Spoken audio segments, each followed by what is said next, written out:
Right, so a warm welcome to you. I've brought you this 2009 Civic Education questions, 1 up to 12. What has changed is actually the curriculum, but the syllabus is the same. So don't get confused. I know some people say no, studying what they studied in the past, going through papers that were sat for in the past is a sheer waste of time. No, it's not. It's not actually. What has changed is the curriculum, but the syllabus is the same. Question one. Which aspect of citizenship acknowledges the value of self-discipline and self-control? Which aspect of citizenship acknowledges the value of self-discipline and self-control? And of course, the answer is moral aspect. Moral aspect. Question two. State two effects of corruption on our society. State two effects of corruption on our society. Well, corruption makes those involved in it become rich at the expense of other citizens, which means only a few people get to benefit at the expense of the general population. Number two, it enables those who pay bribes to benefit in areas which without corruption they would not. It benefits those that pay bribes even when they are not qualified. Okay? Which means if I thought there was no corruption, these people wouldn't even be recognized. So corruption makes them recognized. It enables those who pay bribes to benefit in areas which without corruption they would not. You're not qualified for a job. Without corruption, you are a layman, you are useless, but corruption makes you qualified. Okay? Next one, you can also add that it interferes with the enforcement of the law and respect for the rule of law. It interferes with the enforcement of the law and the respect for the rule of law. Okay? Number three, what does the concept rigid constitution mean? What does the concept rigid constitution mean? Well, a rigid constitution simply means a constitution that is not easily amended. Constitution that is not easily changed. Yes. Number four, mention any two functions of the victim support unit. It falls under the police, the Zambia police, right? Mention any two functions of the victim support unit of the Zambia police. Okay, there are so many functions actually, but one of them are preservation of life, protection of property, prevention of crime, maintenance of peace in society, preservation of life, protection of property, prevention of crime, and maintenance of peace in society. Number five, lists any two countries which have experienced ethnic conflicts in Africa.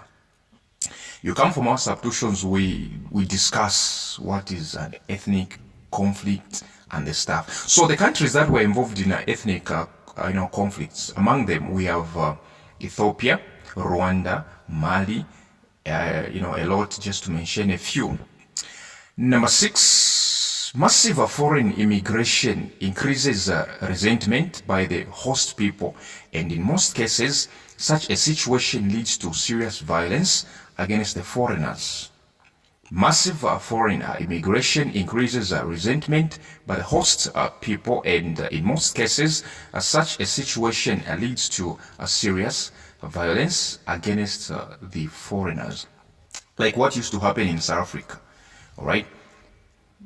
Residents of South Africa started getting afraid, intimidated by foreigners.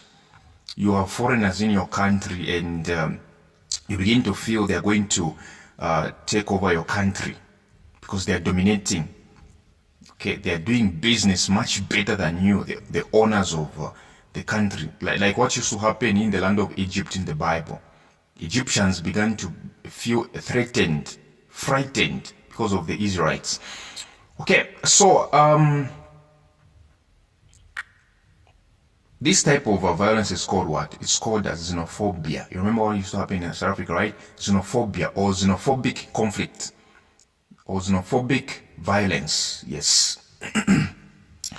7. Mention any two microfinancial institutions found in Zambia.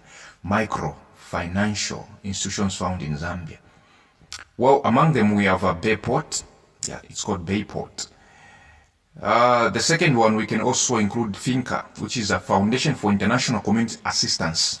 Foundation for International Community Assistance. Foundation for International Community Assistance. Yes, FINCA. Alright, so the next one, number 8. How can a constitution command the respect, loyalty, obedience, and confidence of the citizens? How can a constitution command the respect, loyalty, and obedience and confidence of the citizens? How can constitution do that? Well, if it is owned, the first one is if it is owned and guarded by people, and if people fully participated in the making or adoption process. If it is owned and guarded by people, and if people fully participated in the making or adoption process. The second way, the constitution can demand, respect, loyalty, and the stuff. If at all it upholds the rights of the citizens. If it upholds the rights of the citizens through that. Number 9, distinguish civil and political rights from collective rights. Distinguish civil and political rights from collective rights. Well, the first difference is that civil and political rights are first generation rights. Yes, while collective rights are third generation rights. That's the first difference. The second difference is that civil and political rights stress the freedom of the individual. These ones stress upon the freedom of an individual, and it urges the government not to interfere in the life of an individual. It stresses the freedom of the individual and urges government not to interfere in the life of an individual, which means civil and political rights are actually about an individual, while collective rights are rights of people to be protected from attacks on their group interests and identity. So collective rights are basically on supporting the rights of a group or groups. Number 10, the media has an important role in the fight against corruption. The media has an important role in the fight against corruption. Identify 2 roles the media can use to fight corruption. 2 roles the media can use. Number 1, by offering the platform to whistleblowers, which means those people who are unveiling corruption, those people that are exposing corruption, we call them whistleblowers. So the media gives a platform to the people who unveil, the people who expose corruption. So the media, by offering the platform to whistleblowers. Number 2, by conducting an in-depth investigation. In-depth investigation. Yes. Number 11, production refers to the output per worker per unit of time. Production refers to the output per worker per unit of time. Suggest any 2 factors that promote the efficiency of labor. Efficiency of labor. How can we promote efficiency of labor. Number one, motivation. Workers have to feel motivated. Number two, welfare services. Okay, welfare services. Number three, working conditions.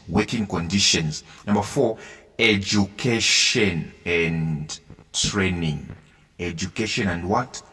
Training. Yes. Number 12, who is an abuser? Well, an abuser is anyone who mistreats or exploits another person.